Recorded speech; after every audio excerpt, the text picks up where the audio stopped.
All right, my name is Rick Asai, Chair of the Finance Committee and Treasurer. I'd like to call the Finance Committee regular meeting for August 20th, 2025 to order at 6:33 p.m. on Zoom. I'd like to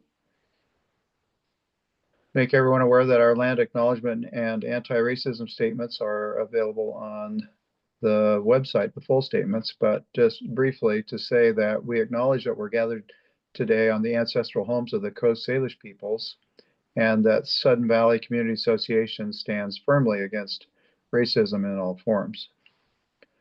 All right, so presently we have myself, Kathy, Mary, and Jean in attendance. Taimi is excused. And hopefully Rob will join us. Okay, so with that, I would entertain a motion to adopt the agenda. And any additions or corrections to the agenda? Any additions anyone would like to make? All right, so I think by affirmation we'll adopt the agenda with no objections. Next would be the approval of the minutes from June 18th, since we didn't have a July meeting. Anybody see any additions, errors, or omissions to the posted minutes found on pages 3 and 4?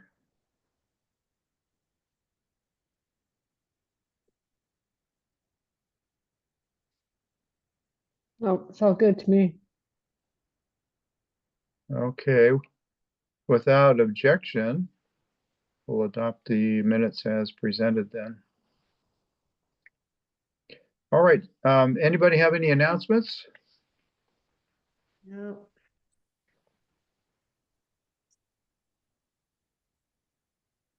Got a quiet crew here today.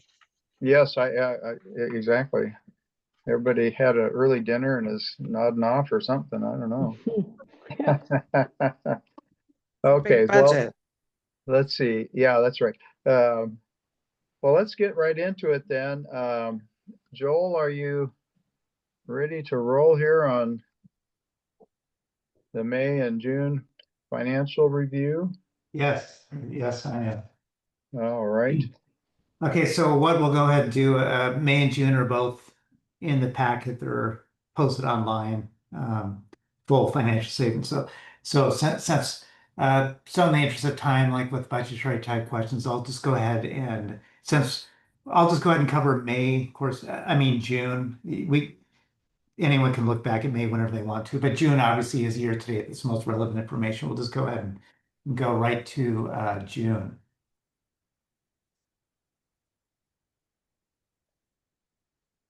And let me share the screen here.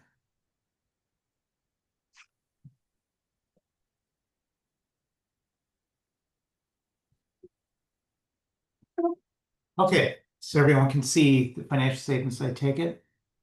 And I guess we'll go ahead, to save a little more time for budgetary type questions, we can just skip right in. We'll just hit right to the bottom line of the June financial statements right here. Let me zoom out just a little bit. So you can see we're looking at 6 months ended June, year to date, obviously January through June 30, 2025. And then getting right to the bottom line, you can see the net income right here, 156,992. Last year at the end of June of 2025, it was 467,648. Now, in terms of like the total expenses, you can see we're running behind by about 208,000 year to date through June. That, of course, in terms of what these types of expenditure line items running behind, it would be all like contract professional services. This is HR consultant type fees at 38,500, but there was no budget line item for this when we did the budget in 2024 for the 2025 budget. This was something that this contract was something that was signed after the budget was done, towards year end, actually, when Joanne was still here for. And so that in and of itself, the 38,500, the fees from the HR consultant, will cause obviously that's going to be worse than budget by the exact amount that those fees are, since there was no budgeted line item for that. Trees is another big thing right here, which is in this category, this 74,000. Or excuse me, this is where the legal is hitting the CCRs and mandates, and so legal is running about 80,000 over budget for legal. Trees would be the big thing right here, regulatory compliance. That's right in this category. So trees are running about 78,000 over budget. Let me see here. So everyone can see this, right? This chart that I just pulled up, this graph, right, that you can see. Yeah. Yeah, we've gone over this, I think, many times, yeah. So we'll go to the data behind this. So you can see basically we're looking at this column right here, that this is July 31, 2025. This is information that's shared in the budget. That was shared at the budget presentation town hall and the joint finance committee board meeting. But you can see these are the tree numbers through July 31, 2025. You can see that basically that the operations has about 38,860. This is the line item that's taking in the November storm common area costs related to surf. I mean, it's billed to operations. So you're going to find this in the ACC Security Department budget income statement. But you can see that whenever any of these, whenever Mike or Rawls, whenever they take care of a tree that they're pinning to that November storm situation, that's cleanup, even though it's occurring in 2025. That's where we show these expenses right here in this bucket. Then you can see now in June, the first board meeting in June, the board approved an additional $100,000 to come out of UDR to pay for hazardous trees. Now, this I guess would be the most, I'll just highlight that yellow, but this would be the most kind of interesting little bucket of money right here. The UDR obviously stands for the undesignated reserve fund that the board has to approve for all expenditures to come out of there. So the 100,000 that was approved at the first board meeting in June, by the end of July, we've already expended 59,138 of that. So that's just to give you an idea of the amount of trees. So you can see so far right here, the bottom line is trees, $186,235 total expenditures through 2025 so far.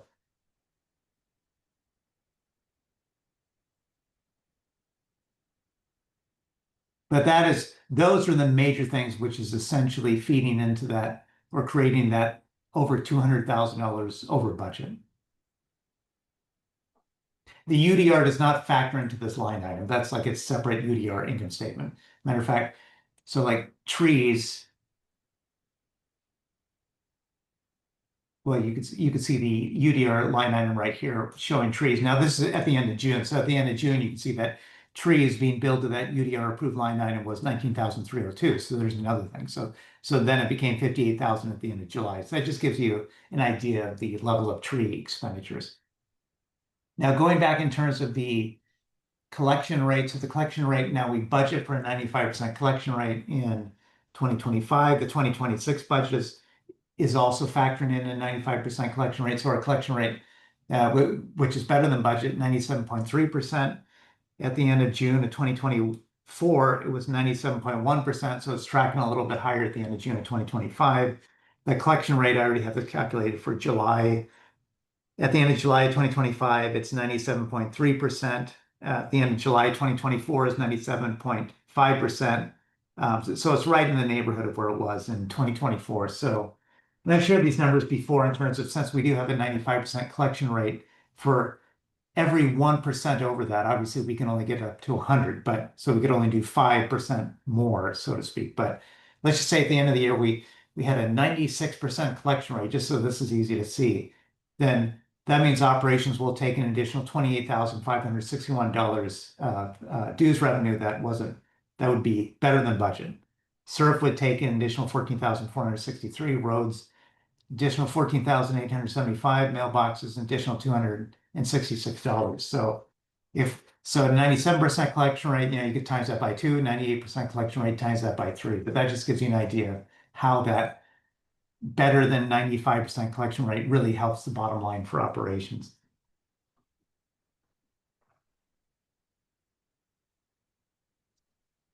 In the expenses, you've got, oops, you went ahead.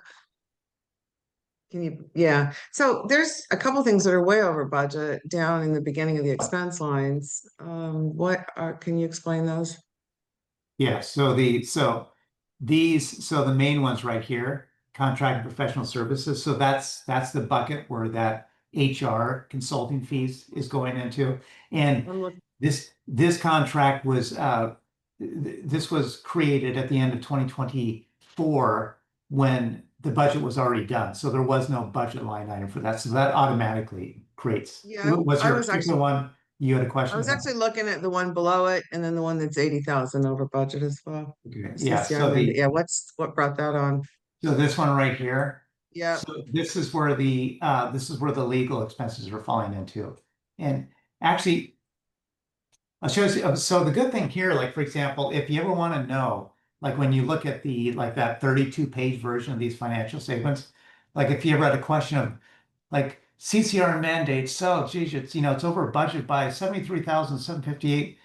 Like if we just I'm skipping ahead obviously, and we can find the CCR. Let's see here. Okay, so here we have it right here. So there's that 73,000 total what over was spent budget. on, what did we spend so much on legal services for? Just curious. Oh, just all sorts of things like collections things, all sorts of other legal type things involving the association. Legal from year to year can be an expensive line item. Sure, it's expensive. Yeah, there was one more in there that was I guess it was the CCR. Yeah, let me go back up there real quick. Okay. I'll bet you it's this one, right? Yep. Yeah. So that's where the hazardous tree over expenditure. Okay, that's okay. Yeah.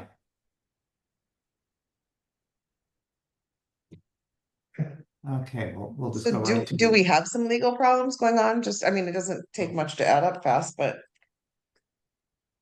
well, like for example, I mean, like legal, by the dollar, we're talking hundreds of dollars for billing rates, so that can start to add up, like in Right. time. Yeah. So is it something that just can't be discussed? Because I know a lot of times there are things discussed in Yeah, private that we can't really discuss it. So there's quite a few foreclosures that were acted on that took some legal time, large amounts of some accounts that were in dreadful arrears, and so that took up a chunk of it. Of course, now the good thing with that too is, like we've had some good basically recoveries because of that. Yeah. Checks for like 20 grand, 30 grand, like making basically bringing those accounts current. Right.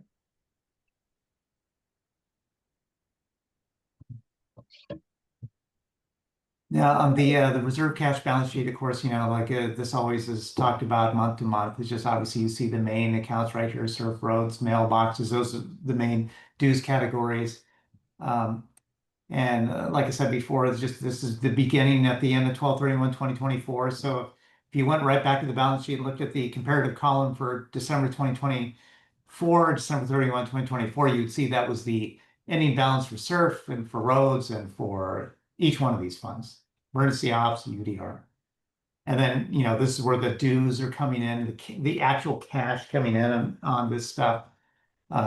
Interest income coming in.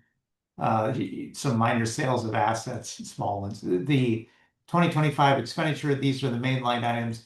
This is basically all the cash going out the door, all the checks that are cut for capital projects and all of that stuff. And then we have what's called the net available cash at the end of 6/30/2025. And that will tie right back to the balance sheet as well, like the ending balance sheet, June 30, 2025 column.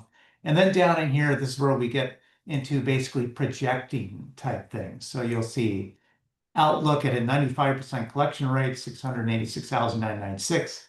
That's if it was only 95%. So once again, When it's over that, it's going to be higher than this, we expect by year end. And then we have some just basically minor amounts that we plug in here for prior year collections. Here's SURF loan payments, 166,520 for 6 more payments left for the year. And then this is the big line item right here, the obligated expenses holdings. We'll go and look at SURF. So there's that 1,076,957. And then if we look at the SURF, and these are all on the agenda, the Finance Committee website is addendums, so you can see all of these.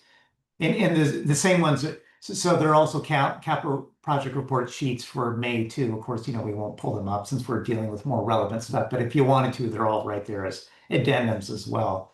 But so you can see there's that $1,076,957 adjusted balance. And once again, these are all the approved projects that are open, that the board has approved and they're open.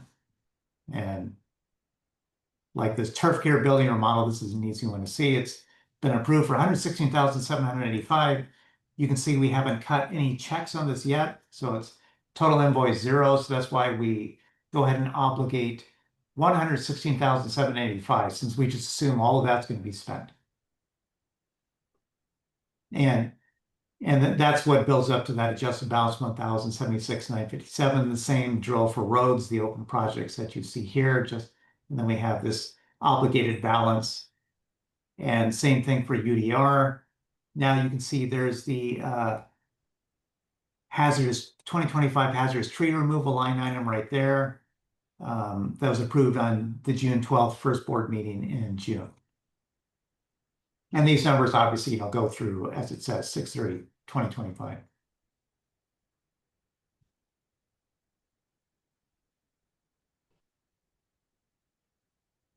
But that's where those big balances right there are coming from, those capital reporting sheets. And then we have here the board recommended carryover balance is just the amount that the board would not like to drop below. You can think about it like that. And then this would be if the net usable cash at the end of 12/31/2025, if meaning so in the future, whenever any projects are looked to be, to something to be approved, then it would knock down that net usable cash. And then these are the numbers that work themselves into the SURF capital planning 10-year spreadsheets for both SURF and roads. Now the next page, we'll skip over this page. This is just, let's go to this one. This is the last page that we'll hit on. So this is showing you, remember that net income, 156,992. And this is this is showing you the, that net income, but it's based off of, you're looking at it on a departmental level, like what departments contribute to that 156,992. And then there's the overall worse than budget by 100,411. And then obviously the total expenses were worse than budget by $207,000 or so and change. But the net overall was worse than budget by 100,000. That's because obviously the revenue was better than budget by 100 and close to 8,000. And that's why. And then, okay, so we'll just go ahead and look at this line item, focusing on this golf. Just highlight that right there. You can see the first column, actual revenue for golf, 695,731. Golf had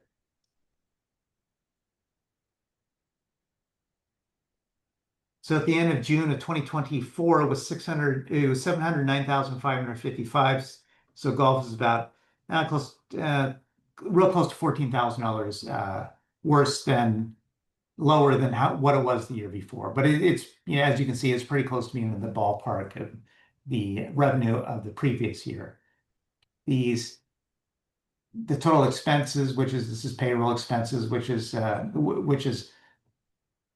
payroll, and then medical benefits, payroll taxes, it's all rolled in there. And then all other expenses right here, but this add up to the total expenses for golf, which comes up to 673,218. At the end of June of 2024, it was 590,803. So the expenses are higher by 82,415. Of course, we expect the expenses to go up, especially with salaries and stuff like that, And then it just comes down to just raw materials, sand and all that sort of stuff in terms of like when Greg is ordering all this stuff and putting it in place on the golf course. And the timing of that can kind of change from year to year. But you can see that golf is, so they have $22,513 net income, operating net income at the end of 2024. June of 2024 is close to $119,000, but obviously that's going to be the case when the expenses are $82,415 higher and the revenues are $13,824 lower. That's basically what is making that up. But you can see in terms of the budget, so they came in about 18,500 worse than budget. So they're basically in the ballpark of what they're budgeted to do. And these budgets get fine-tuned from year to year. Whenever we set the budget spread, then we always look back at like the previous year to see like how these revenues and expenses were hitting, and then we try to we'll like fine-tune the budgets to basically to hopefully kind of tinker with them and pull them into line more with what could actually happen, say like now that we're into 2025. Marina, you can see Marina had actual revenues of 231. Oh, by the way, with golf too. So at the end of July, so like I said, so golf at the end of June of 2024, or at the end of June of 2025 compared to June of 2024, the golf revenues were down 13,824. At the end of July 2025 versus the end of July 2024, that it's still down, but it's down 9,400. So it's pretty neck and neck. It's pretty close neck and neck with what it was the previous year. And last year was their best year, and it was better than the year before that, and so on. So Joel, is Kevin attributing some of this to people not coming down from Canada? I think, Jean, your question was about Canadian type. Yeah, we used to have quite a few Canadians coming down to play our course. So I don't know if Kevin's mentioned anything about, or if he knows how much that might be impacting the revenue. I think I heard him say it early on in the year. I haven't heard a recent quote, but early on in the year it was down 20% Canadian play. Yeah. So revenues probably would have exceeded last year's, except for that fact. And yeah, who knows how much longer that will play out? But it's an unfortunate complication from the political climate right now. Yeah, I certainly think it's a factor. Yeah, right. And unfortunately, we don't have much control over that, obviously. But you're right. I think it has definitely impacted it, and the fact that revenues have almost held even is pretty remarkable, actually. I think in the face of that. Yeah, it is. Yeah, it's picked up from, there's more of a spread earlier on in the year. Yeah. So it is concerning. I mean, it is great to see that the revenues are fairly, especially looking at the July numbers, that they're within, less than 10,000 of where they were July of 2024. That's a really good sign. Did you expect it to increase though each year? Yeah, you would.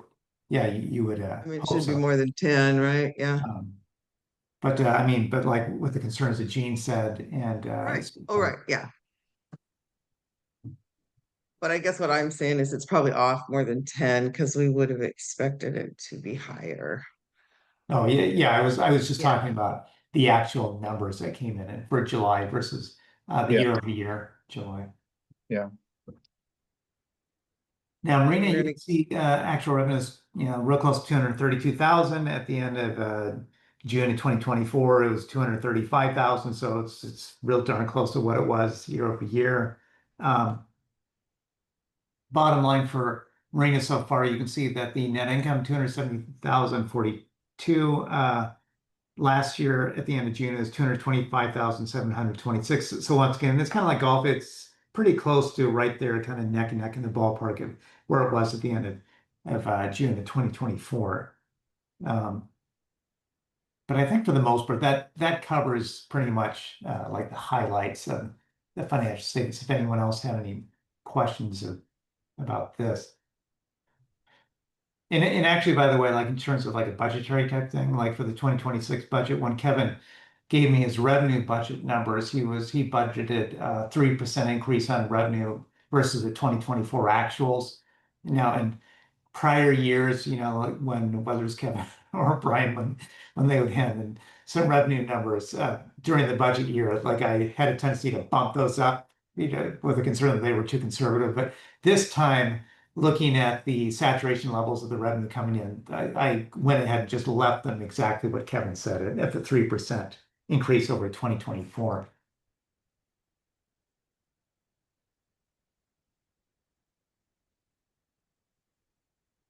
All right, any other, any questions at all in regards to the June budget update or operations update, I guess?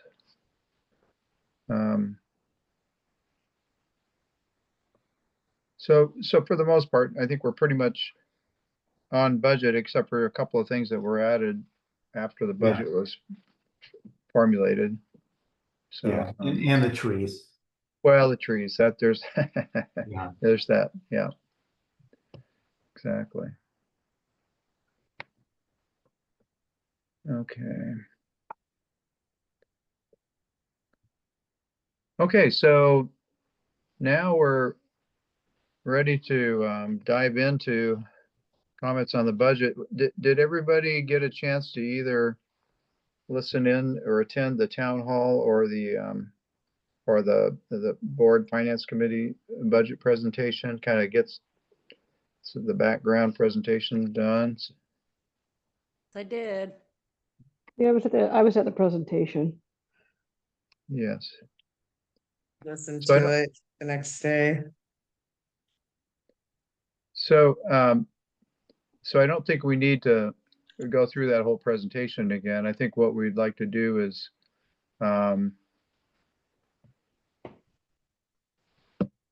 try to address any questions or concerns about where we maybe are wanting to raise some questions about line items in particular or general concepts even in terms of the budget.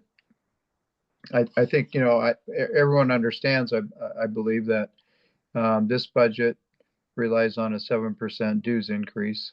And what I'm doing is I'm pulling up that budget presentation, and so I'll be referring to page numbers on that. Hopefully you have access to that on your computer. But, one of the challenges, and I think most of us on the committee recognize and acknowledge this fact, is that as was stated actually on page 3 of the presentation. What was it, page 3? Actually, no, it was page 7, where our dues have not kept up with the CPI or inflation rate over the last 6 years. And so we're trying to play a little bit of catch up because for all of our capital budgets, we build in a 4% increase. So that something that costs $100 today in 4 years is going to have 4% added for those next 3 years, so that it's a little in excess of 12% higher than what it is today, in order to estimate the approximate cost of replacing that item or repairing it, whatever that expense is. So looking at it in that way, and then of course our operational budget increases in certain areas are much exceed that 4%. For example, last year the insurance costs went up nearly 20%, 19.5%. Salaries maybe went up around 3% or so. Utilities went up more on the order of 10%. So some things are higher, some things are lower. We're trying to keep things down as much as we can, but pretty much everything is going up, right? If we don't incrementally increase our dues, we're going to fall behind, and that's what's evident now. And I think the decision to allocate the 7% dues increase towards operations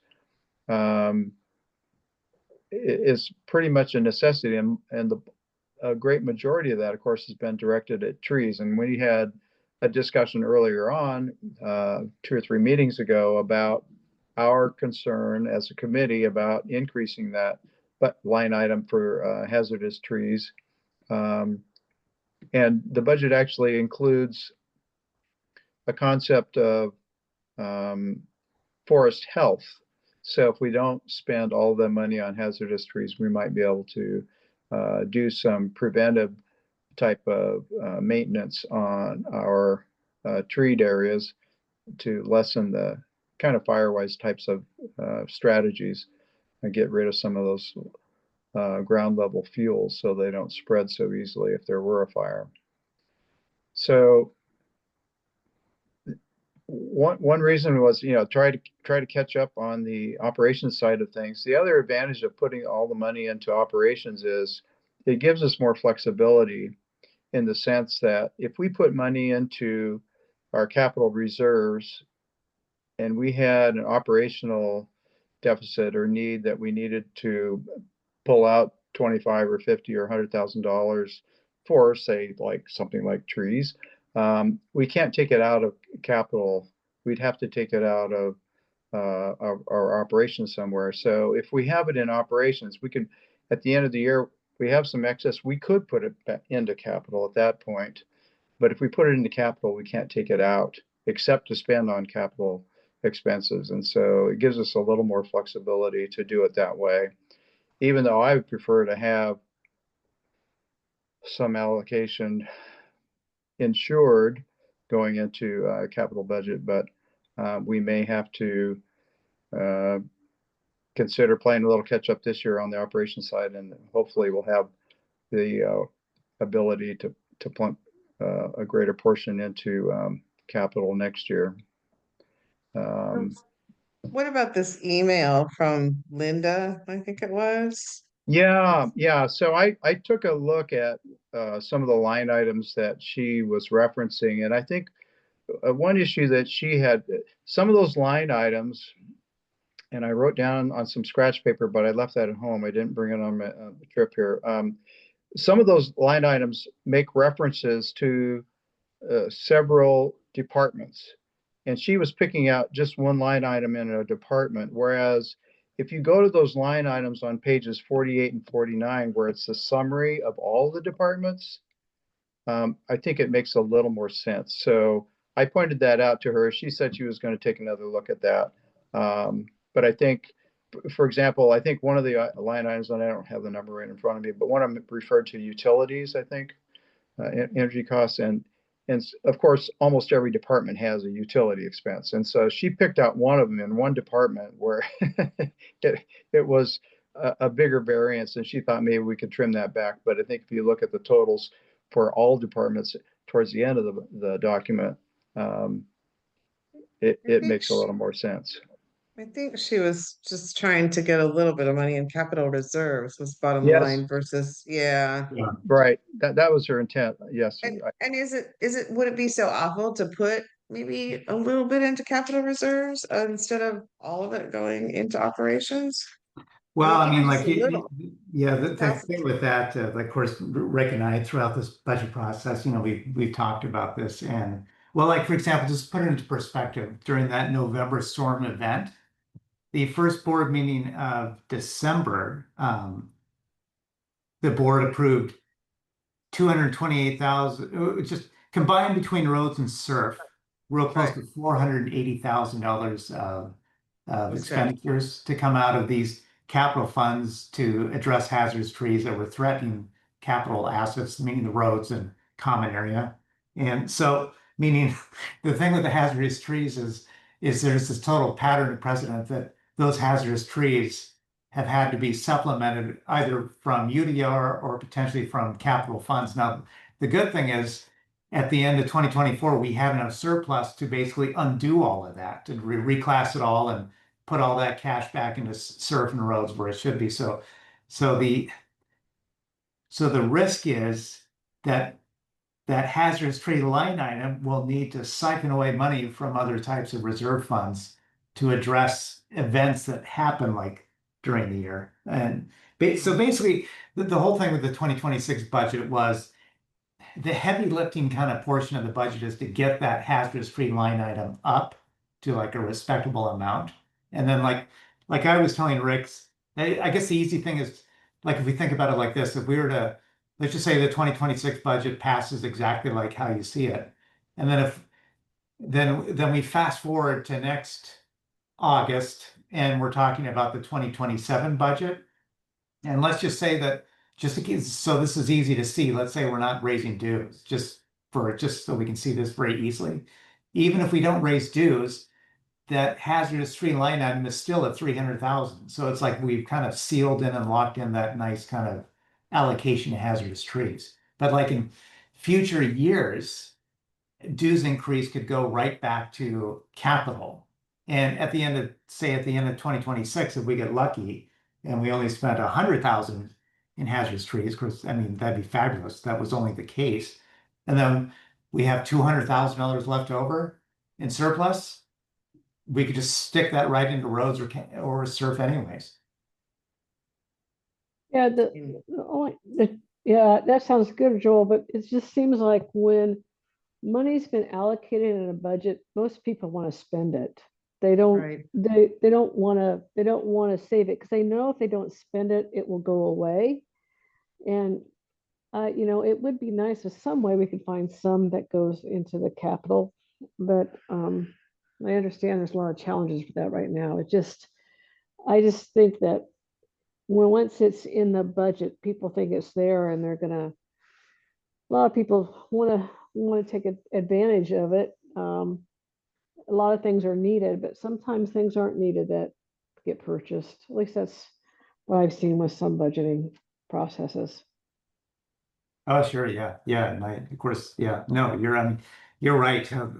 The human behavior, of course, how that happens. Of course, that happens in capital too as well. But with the hazardous tree line item, with this line item in particular, this is kind of usually more the opposite. It's like always getting like the bad news of, well, like for example, like one particular tree removal was like $50,000. That's the most that I've ever seen for one tree removal. But Why was it so much money? oh, this particular tree was like perched way up in a hill, and they had to, I believe, use heavy equipment and stuff to like properly get it out of there. Like during the November storm, the tree there at gate 2, I believe that was like a 25 grand tree removal because they had to bring in like a large crane to take it down properly and stuff. But I believe that's kind of the element that really gets the cost up there for tree removals. And of course, I really think that we have to plan for the worst these days because we've had 2 really big storms in the last 4 years, that atmospheric river and then the cyclone bomb. Like the money has to be there because we may not find $500,000 again. You know, if something happens this year, we were lucky that we had it last year to pay for this stuff. So we need to I think plan the for that. trees are not really maybe the question. But is there somewhere else that you can, just eking a little bit out to raise that? If I go through and I look, you've got more legal fees budgeted for next year than this year, but you say there's really not anything going on. Can it come from somewhere else? And even just a little bit, like maybe 20 grand going into capital? Can we find that somewhere well, to give to this I can tell you with in terms of the kind of like the trajectory of operating type expenses right now, you're probably going to need all of that in 2026 because like the legal? there's a perfect one, the legal line item that you pointed out. We have 100,000 budgeted for that one, and I believe through June we're at we're $80,000 over budget on legal alone. So For this year? for this year, yes. But are you going to have the same problems next year? Or are Say you that taking again. care of these? You said you had some foreclosures and things you were dealing with this year. Do you anticipate the same thing next year? Well, yeah, that's always one thing with the legal thing. I guess we I know just it adds up really fast, but yeah, we just don't know from like certain things just kind of pop up, you know, that you didn't anticipate from year to year in terms of legal type on the legal front? So let me just raise a point here that I think I just realized in looking at. So when we're projecting our budget on a 95% collection rate, correct? That's correct. Yeah. And so and the last couple of years we have collected in excess of 97%. Yes. Mhm. And so that extra 2% puts in over 28,000 into surf and over 29,000 into roads. That's right. Yeah. So in effect, we are, if we are able to collect again, like we have been, and I don't foresee any reason why we shouldn't be. So I think hopefully that helps address a little bit of that concern, because I have the same concern, but that's the one advantage, I guess, in projecting a 90 or basing the budget, I should say, on a 95% collection rate, is that excesses, which we've been demonstrating for, I don't know, 3-4 years now, Joel, ends up putting in over 25,000 into each of those capital accounts. Yeah. Yeah. I mean, it'd be safe to say that certain roads, if we continue on with our collection rate, would have approximately 30,000 apiece in those funds extra. So my realization of that makes me feel better, because we are putting something in. I mean, how long do we use the wrong number? Do we continue to use the 95? Do we up it to 96? Yeah, I mean, And put the money there to start yeah, with? that's actually, that's another thing from year to year to where, like, you know, we might think the same thing. Maybe we should bump that up. But then it's always, but what if the economy turns down a little? Like 95% is more of a conservative, kind of safer number to go with. In 2020, you know, that was during the COVID year. It still came in. It was above 95%, but it was right in that ballpark. I just thought we should talk about it. No, I Okay, think okay. I raised that question, I think 2 or 3 meetings ago, and you know, I can see it both ways. The point is, though, if we base it on 97% or we base it on 95, if we collect 97, either way, that money is automatically allocated to those capital accounts as it comes in, along with ops and mailboxes. You know, it's just Yeah, the same percentage allocation goes in. So yeah. so in essence, we have been, even though we haven't been directly maybe allocating it per se, we do end up putting in some extra into the. So what happens if you come in below? Where does it get pulled from? It would have. Well, yeah, well, that's a good question. So if we came in at like 94%, say, you know, like if we came in at 94%, but then we were totally on budget with all of our expenditures, then like with ops, then we technically run under budget by 32,615, meaning we'd run over budget, excuse me, worse than budget by 32,615. And where would you pull that from? We would, well, that would just come from regular operating cash. So we would be technically running at a deficit in terms of our Lower cash. income, Okay. but then like the overall cash balances would decrease by that amount. You could think about it. Right. So it's eating into retained earnings, so to speak. Mhm. Yeah. So what is our cash balance at the beginning of the year typically? Well, like for example, like, okay, just looking at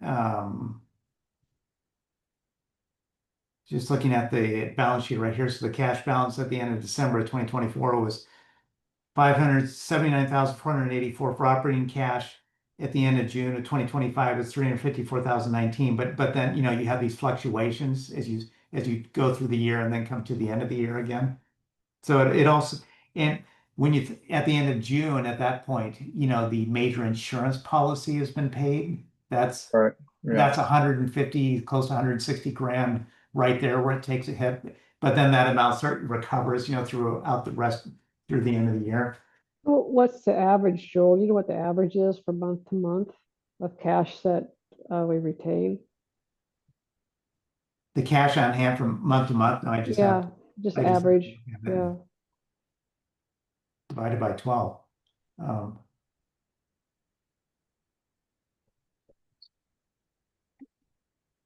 It seems like we've been carrying over somewhere at the end of the year, like 300 to 500,000. The end of December each year. That's just Yeah. that's just my memory. I don't know how accurate that is, but so to answer your question, Kathy, I think we just end up having a smaller carryover at the end of the year.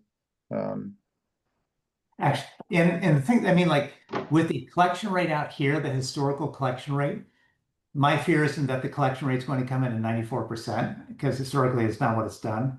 The major fear would be that we're running over on budgeted expenses, such as trees, for example. Yeah. Hopefully that doesn't happen this year. Yeah, hopefully it doesn't. Like, hopefully the fall storms won't be as punishing, as the November bomb cyclone, but even past years before that.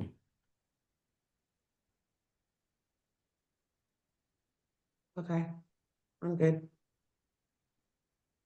Yeah, I mean, like I said, the good thing with this is if we lucked out at the end of 2026 and we had a light storm season and we didn't have to take down as many trees and stuff, and we had like a couple $100,000 left over and it's sitting in, it's basically it's net income surplus at the end of the year, that can be transferred. Like that's essentially what happened at the end of 2024. We were sitting on over several $100,000 of operating income surplus. Then at that point, looking at it, it's, hey, let's go back and reclassify all these tree costs and restore all the money back into those capital funds and reclass all the expenditures back into operations. This goes back to trees where I feel like, and I'm not saying there isn't money, there does need to be money allocated to deal with the trees, but where we also talked about like, okay, if there isn't a storm, spending that money on cleanup. So basically that money, most likely there isn't going to be any left over, no matter whether there's a storm or not a storm.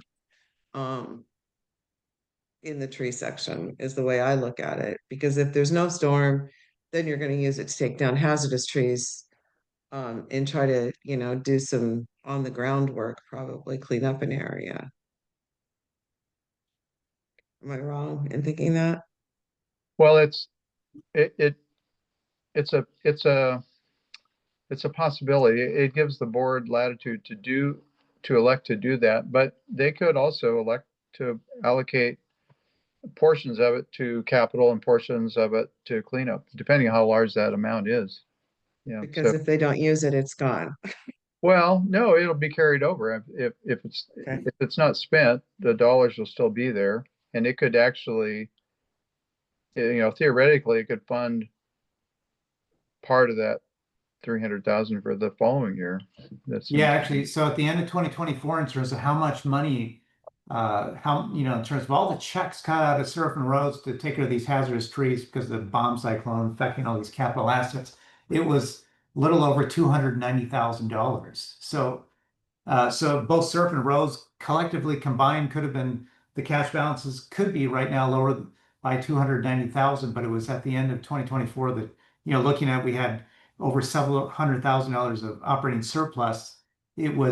So there's a situation to where, we didn't just spend it, we use that money to make the capital funds whole again and to reclassify all those expenditures.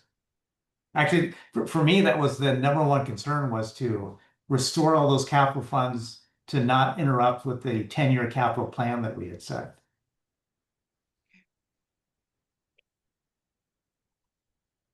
I'm good. I just felt like I needed to talk about it a little bit.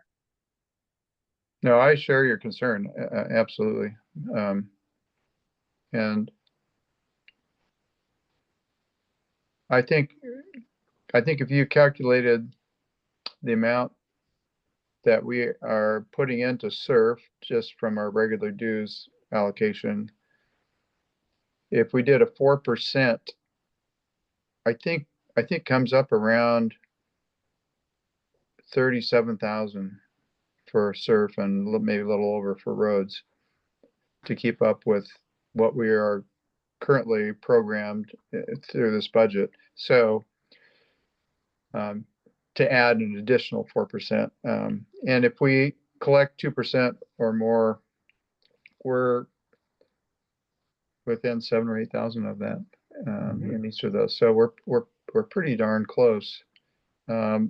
You know, in our finance committee discussions a couple months ago, when we were talking about this line item on hazardous trees, we had generally agreed it needed to go up. And the numbers that we were talking about were 200 to 250,000 at that time. So maybe there's a consideration to lobby for a little bit less, but I don't know, that the way that curve looks is pretty scary. The way Well, it might be something to look at differently next year. I mean, I think it's pretty set. Everything yeah, looks pretty yeah. done. So I wouldn't mess with it, but I think about it, if you get through the year and you don't spend it on where it's gonna go, if it's gonna carry over, you know, what's gonna happen to that? Because yeah, there will be another storm. It might not be for 5 years, but there will be.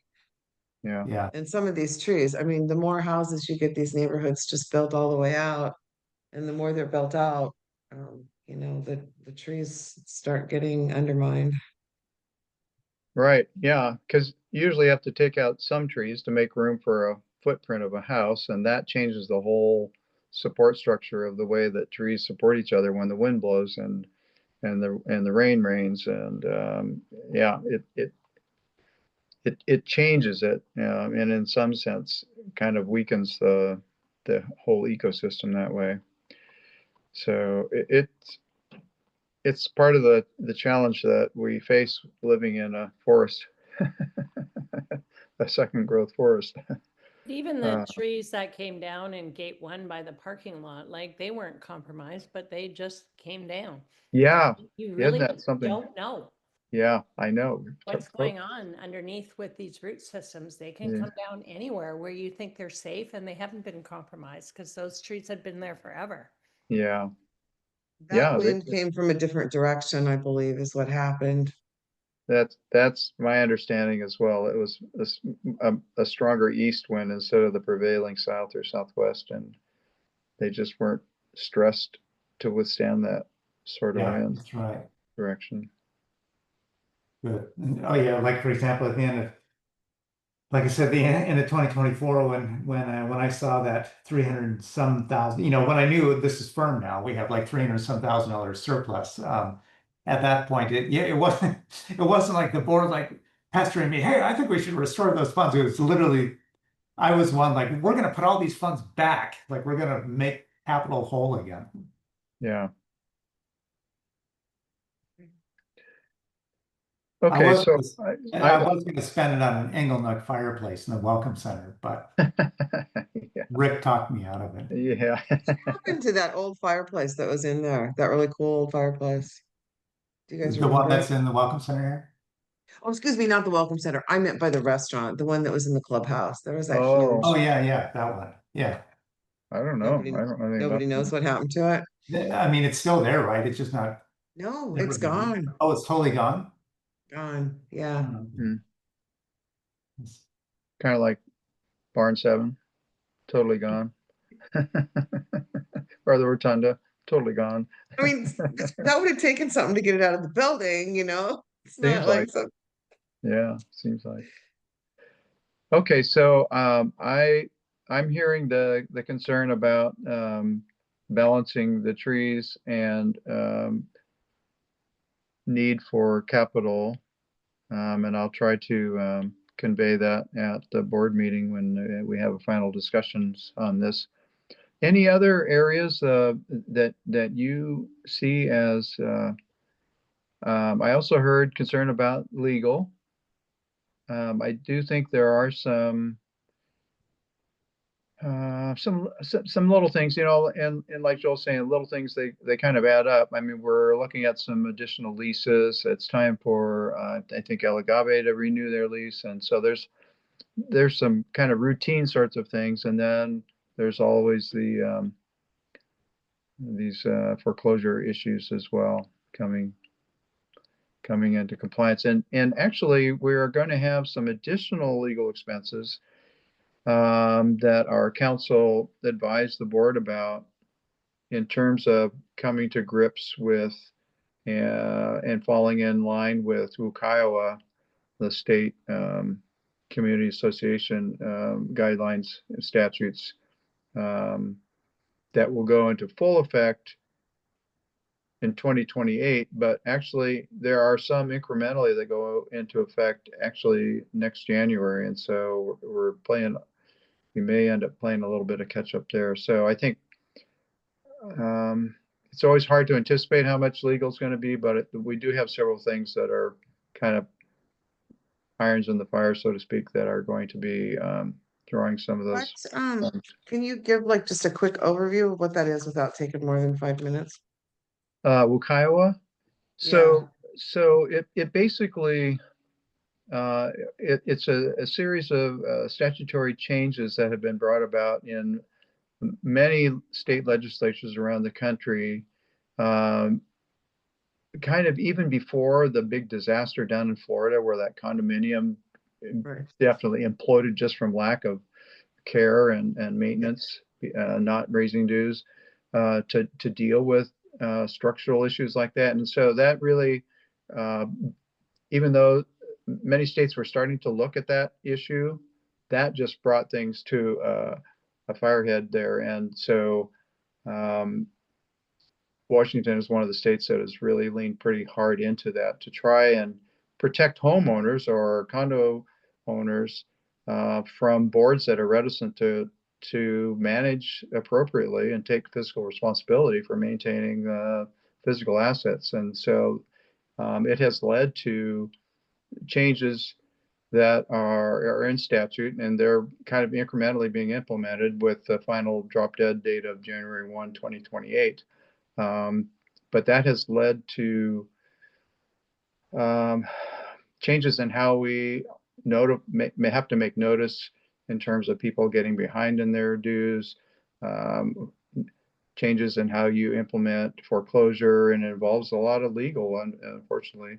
So it also has given more authority to the boards and making it, since board members usually have more information and background on what's coming down the pike, the tendency has been to give them more authority to make fiscal determinations and be able to accomplish the maintenance that's required for capital. I don't know. Does that answer?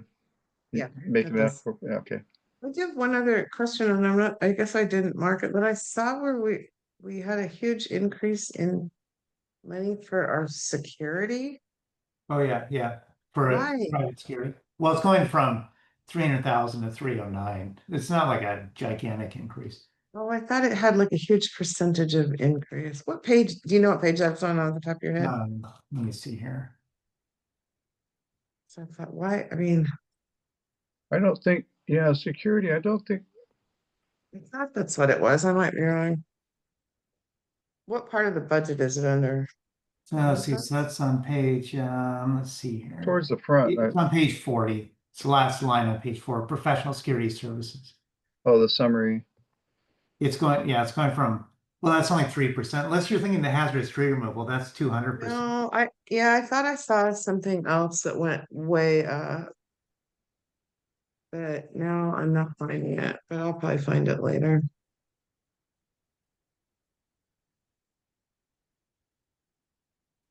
Yeah, I don't think it was in here. I'll look for it and later and see if I can find what it was.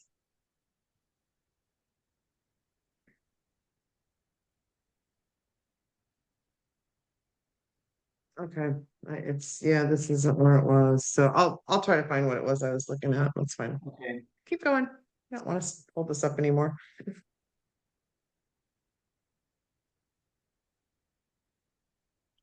Now, Rick, do you happen to know off the top of your head in terms of when the board is going to vote to adopt the budget? It's next month, but Well, I think, so the original budget calendar was September 4th, a special meeting, but there's been talk of trying to avoid the special meeting and maybe move it to August 28th. really, okay. As much as we love meetings, they're trying to figure out how to maybe eliminate some. Now, if that's the case, then I guess so I guess the finance committee would vote to get a recommendation on it then tonight. Yeah, either way, we need yeah, a recommendation tonight because we won't meet before the 4th of September. Yeah. Yeah. That's true. That's a good point. Okay.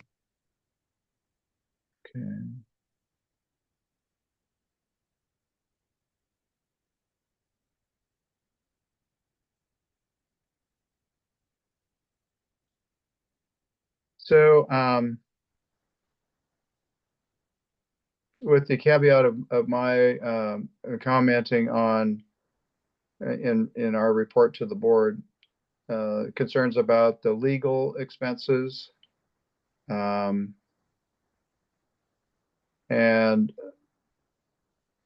other than the excess revenue of greater than 95% collection, no additional funding of capital.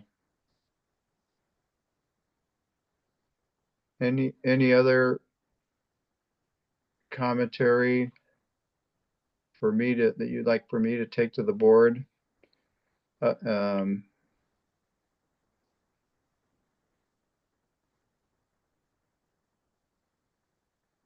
for me. Good. No, I'm good. Thank you, I Rick. think everybody's done a lot of work on it. Okay, so with those caveats, are we comfortable supporting this budget draft? I'm supporting it. Yeah, I'm fine with it. Yeah, it's fine. Okay. I support it too. You should. Your vote doesn't count, sorry. Oh. If you don't, there's something wrong. Yeah, that's right. No, I appreciate all the work, Joel, and Oh, everyone's thoughtful comments and considerations here. So, okay, so without objection, then we'll agree to support that budget with those concerns that I mentioned. Let's see, let's get back to the agenda. So we have a couple of capital requests. Or one capital request and another item. So on page 5 of the agenda is the capital request for the clubhouse HVAC work.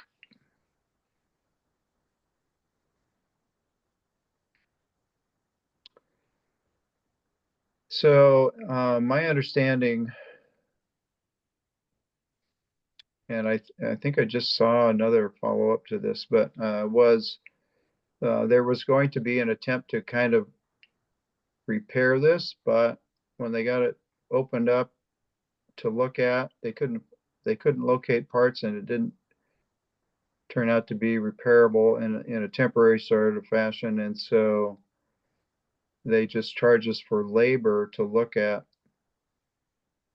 the insides and not able to access those points. So this capital request is replacing this 20-ton HVAC. And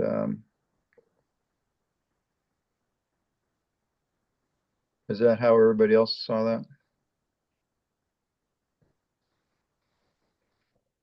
Yeah, I was wondering, so when they, is there gonna be some not that I'll say no to this, but isn't there supposed to be some sort of renovation or work done on that building sometime in the future? Isn't there something in the capital planning about working on the clubhouse? There is, I don't recall let's see if I can. I didn't think it was too far down the line that it was supposed to.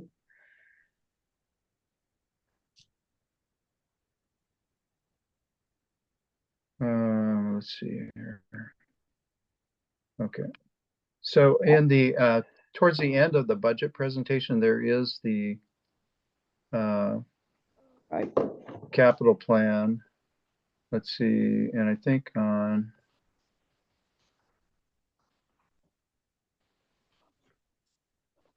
I think Clubhouse is on page 57.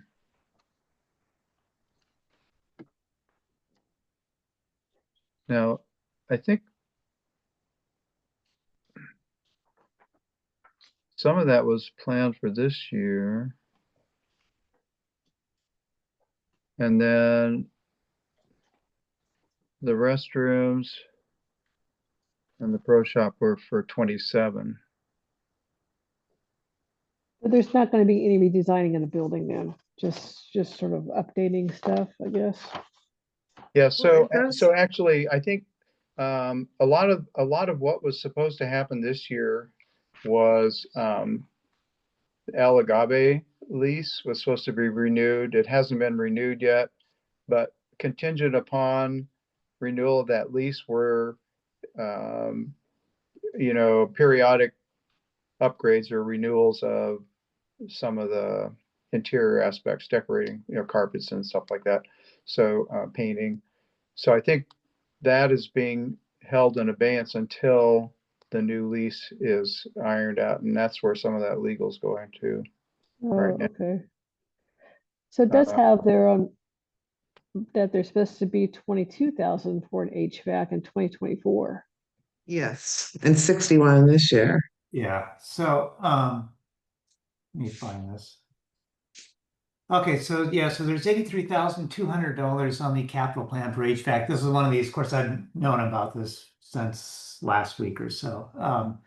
So it looks like it's about, I'm just giving you rounding numbers, about $65,000 over the capital plan. Of course, now there's a change that I'll make to this to take that into account, but when I update this, this will become a part of the final reserve study too. That'll come out here real quickly now. But so the capital plan can still be as presented in a sense when I make a change to it to account for this.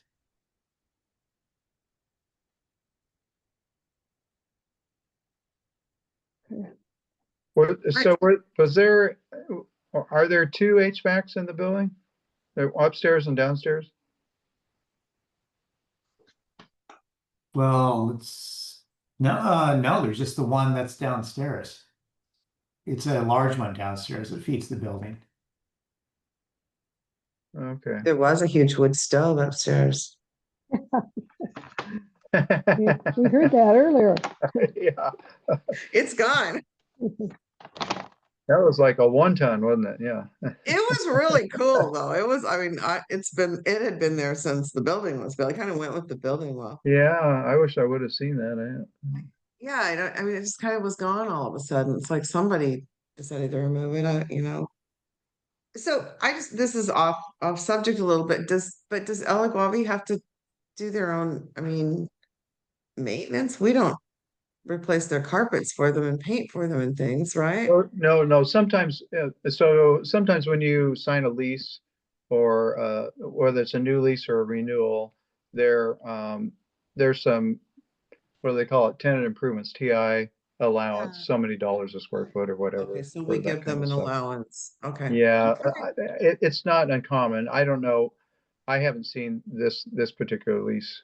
It's not finalized yet, but it's not uncommon to get a little bit of, to entice them to sign a 5-year lease or whatever it is. Just like when somebody is opening up a new space, like maybe this coffee one coming up, I you know. get right? Yeah.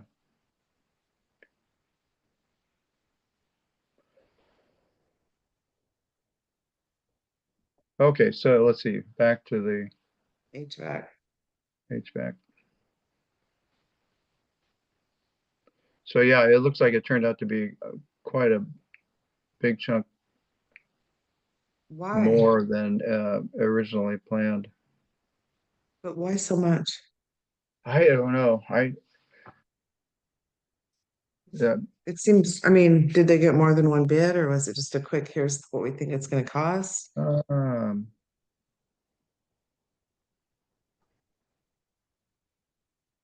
And then what's the I cost of think that this was just pretty much the scope of work increase for it.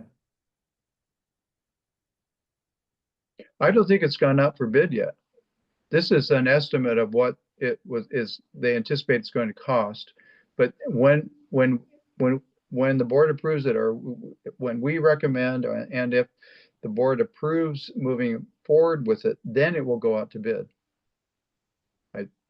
At the top of page 6, I think it says, upon project funding approval, this project will be issued for bid to contractors and then brought back for a contract award. So this is just to get an aliquot of money out so that they can go to bid. And then the bid will be finalized. Hopefully we have more than one. There was a bid that went out recently and only one of 6 replied. Oh, really?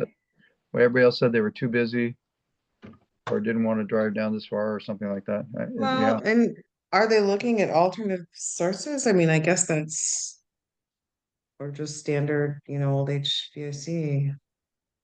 Looking at solar, you're looking at yeah, electric. I mean, there might be some money out there to do it a different way.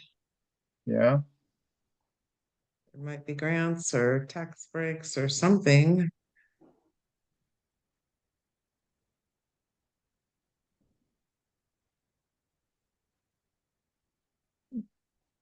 Kind of over my head in terms of alternate. I don't know what options there would be. You're thinking like a heat pump or something, or? Yeah, I mean, there seems to always be grants and credits and different things for different kinds of sources. And um, and actually even there, I believe there is some in commercial buildings this year and I'm not sure what, but I can look at it next week at the sheets we have to see if there's anything on there for heating systems for commercial buildings. But I'm just saying, maybe look at all ways. I don't know that we have Yeah, anybody that ever really looks for that stuff here.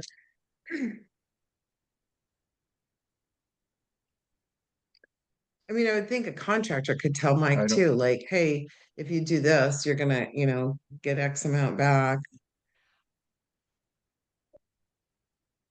Right. Well,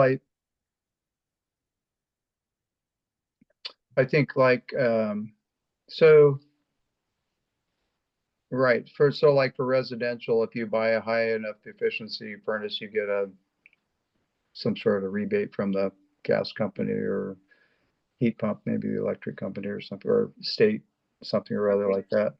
They put solar Yeah. panels all over the top. Maybe it costs more now and they do a low interest loan for it and we never have a power bill Yeah. again. Yeah.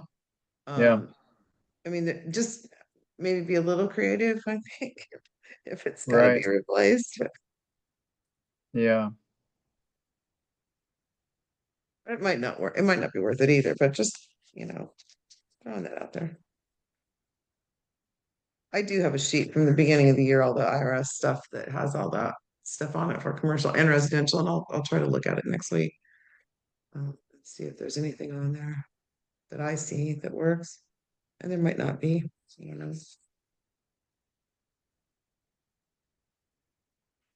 Well, I can certainly raise that question, although I think they're concerned about having enough heat for winter.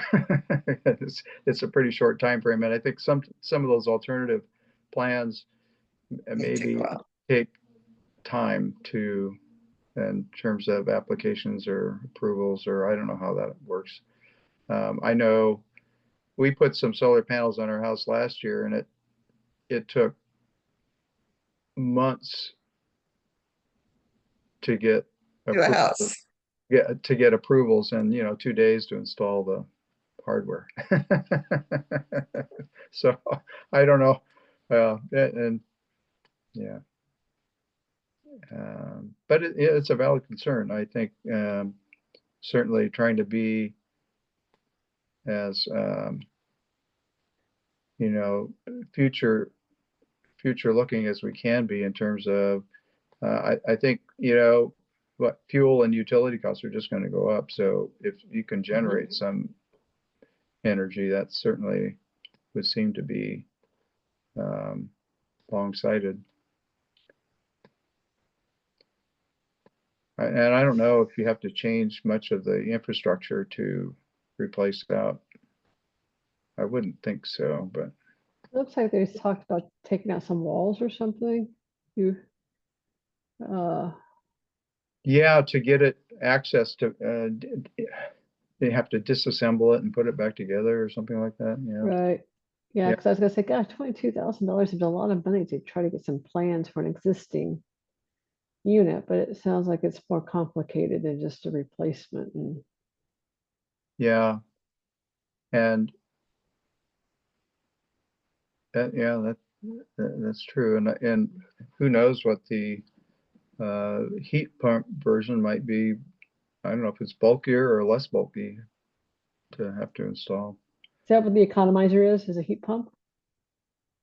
I'm sorry? The economizer they talk about with the addition of an Oh. economizer, is that part of the heat pump or is that some other unit? Oh. I think that may be an efficiency. Majority of the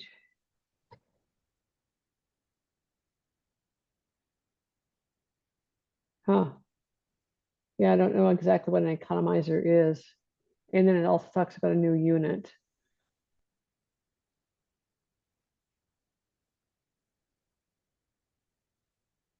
Well, it sounds like quite a process. It sure does.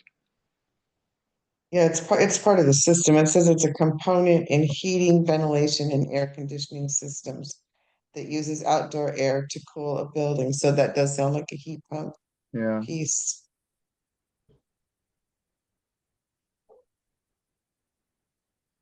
Yeah, well, they're going to need it. I mean, it's not like, I think it's been failing for quite a while. Yeah, it sounds like it. Yeah. It's probably 50 years old. Yep. Probably.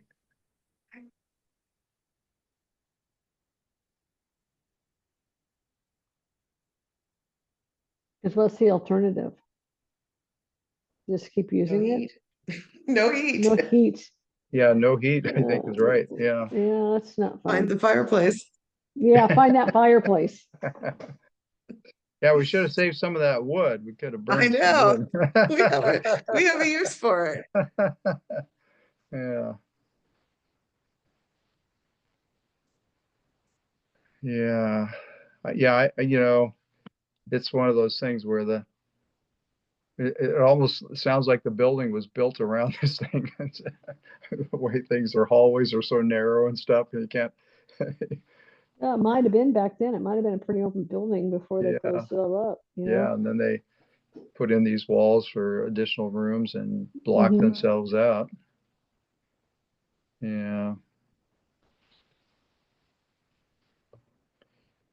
So yeah, here's an example where that 4% per year just didn't quite cover it, did it? No. Uh,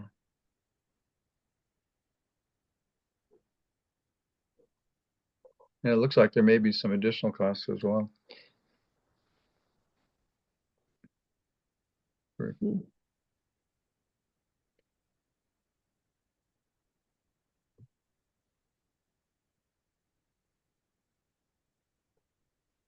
Okay. Well, I guess the one positive thing is it'll probably cost less this year than it will next year. Yeah. Yeah. Okay, so let's see. The proposal is to authorize a $147,752 from SURF for construction to replace the clubhouse HVAC 20-ton unit.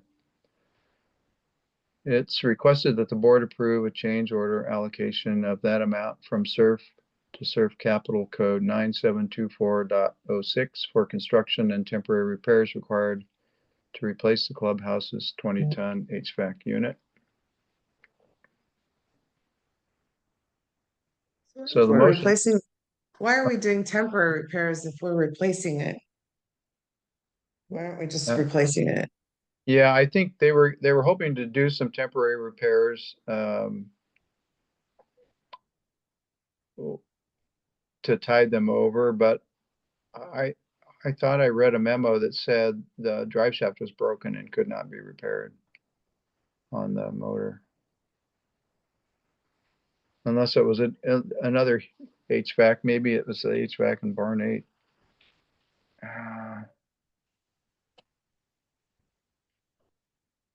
Let's see if I can. I mean, we would just hope that they do their due diligence and get, you know, shop well. That's all I can say. Yeah.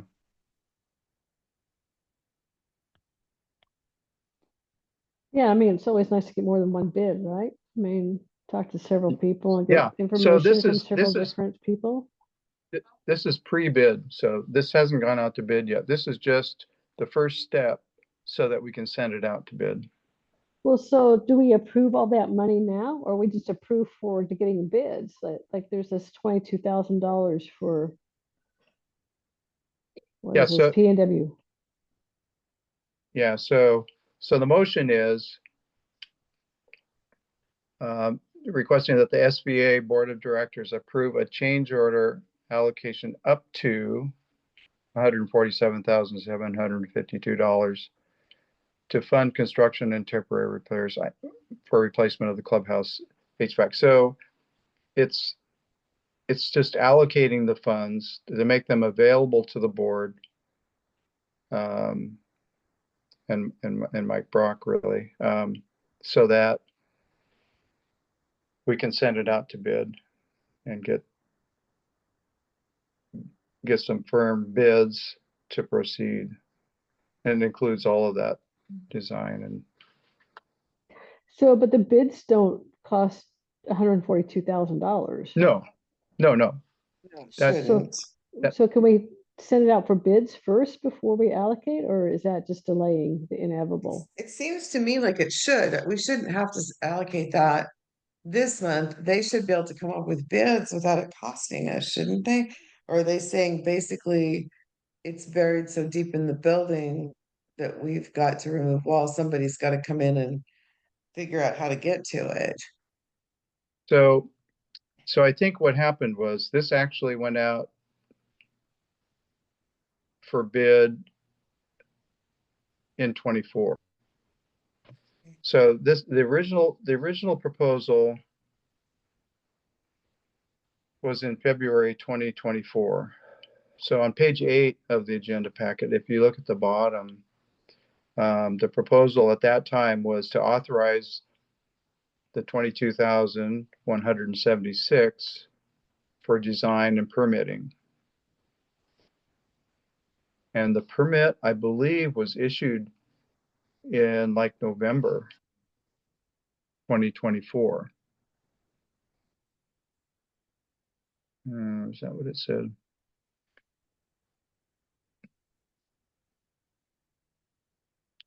And then I think the permit lapsed in May. So they bought the permit and didn't do it, basically? It looks like that's what happened. But would the contractor not have purchased the permit? We purchased the permit ourselves? I'm not clear on how those permits work. I'm guessing that Some way we pay for it, I'm sure. We ended up purchasing it, but I don't know. So I think, let's see here.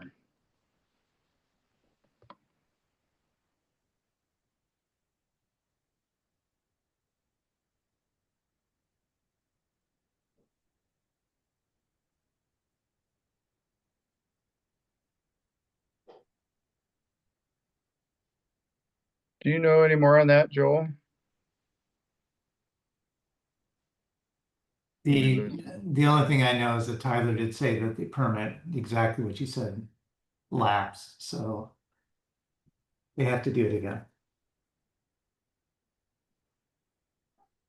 But we obviously don't, if that happened once, we don't want to buy a permit until we have a contract with somebody to complete it. We don't want to make the same mistake again.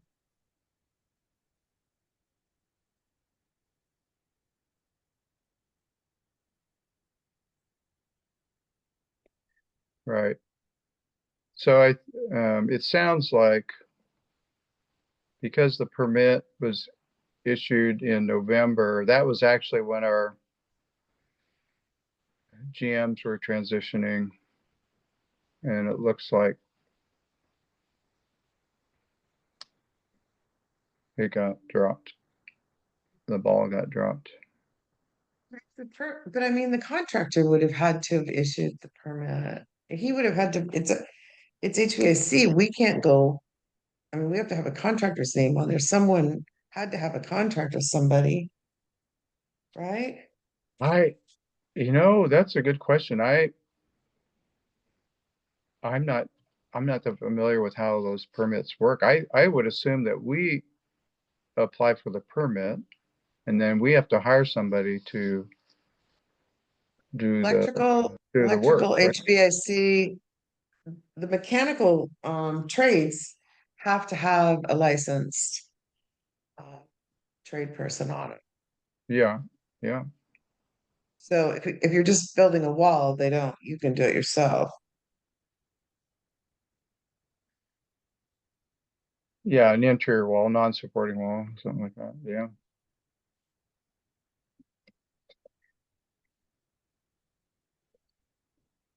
So it's kind of I mean, to me, it's a question. And I know you don't want to wait a whole month for money, but it's like, okay, so who was on that and what really happened? I mean, Okay, so on page 5, under analysis, it says approximately $8,800 remains available of the design and permitting capital request. This amount will cover final invoices expected for permit fees and the engineer architect once invoiced upon permit approval. so we had to pay somebody to design a new system. Well, I don't know if it's going to design a new system. I think to reapprove the one, or maybe they had to do a new one. I don't know. It sounded like it was more of a renewal than, but it has to be done again.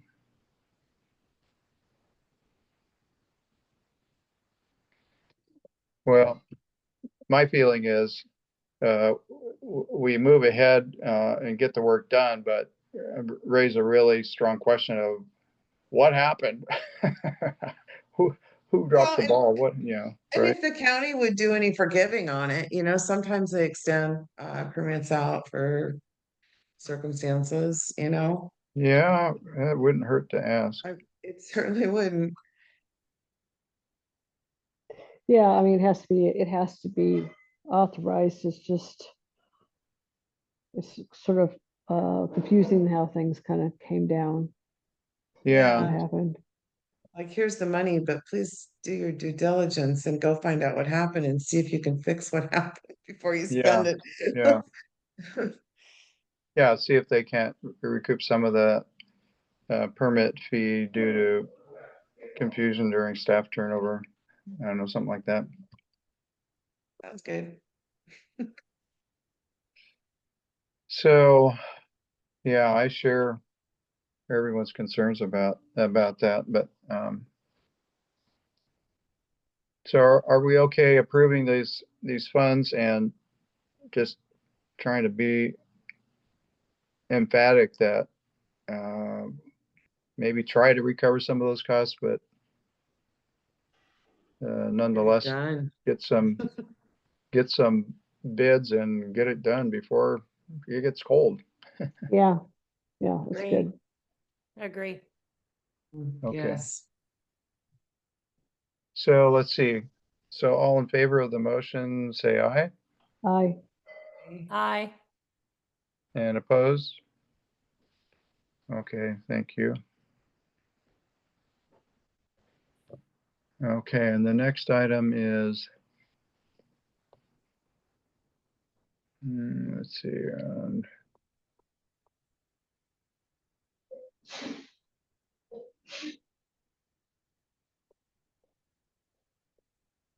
on page 26.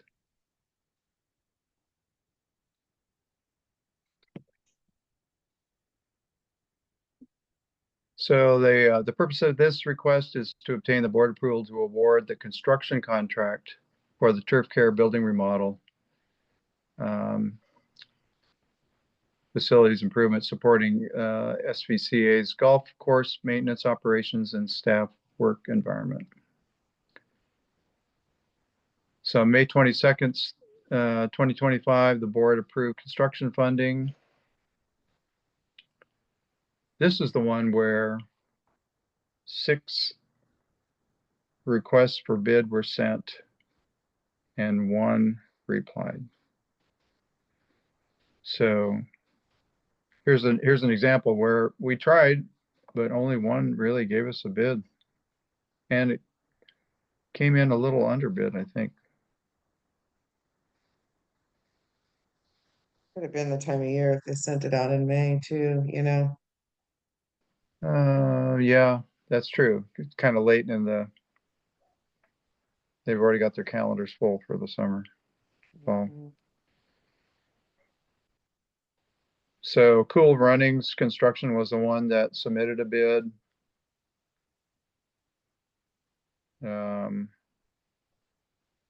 At $98,137.60. The approved funding amount was $116,785. So if with a 10% construction contingency, construction management and architect support, it still brings us $1,000 under the approved funding level. So that's always good.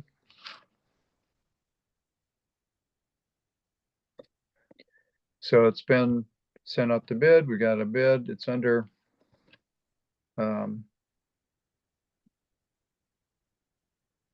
the amount approved. So that looks pretty good. Any questions about that process or amount?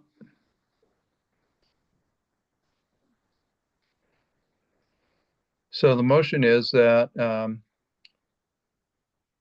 we recommend that the board of directors approve awarding the turf care building remodel contract to Cool Runnings Construction in the amount of $98,137.60 and authorize the general manager to execute SVCA's standard construction contract with the total project budget not to exceed $115,691.36, funded from SURF Capital Code 9724.013. Any comments, thoughts, discussion? No, I'm good with it. I just, it's just one company. I don't know if is it P&W that gets the bids? Is that who gets the bids? I'm not.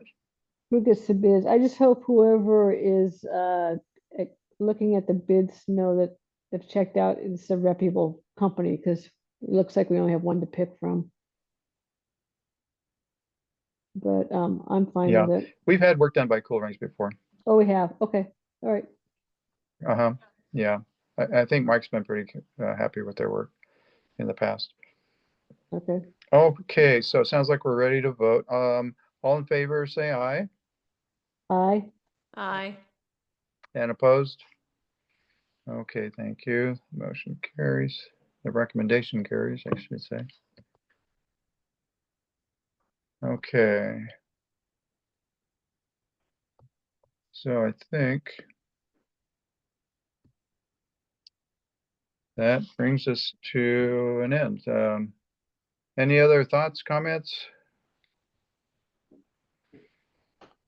Great. Appreciate everyone's work tonight and throughout the year. Hope you enjoy. Everybody stay cool this weekend. It's going to get hot, huh? Yeah, it's gonna be toasty. The last hurrah of summer here, maybe. Yeah. We can. Yeah, Yes. thanks. All right. Thanks, everyone. Okay, Oh. so meeting adjourned at 8:08 p.m. All right. Thanks, Rick.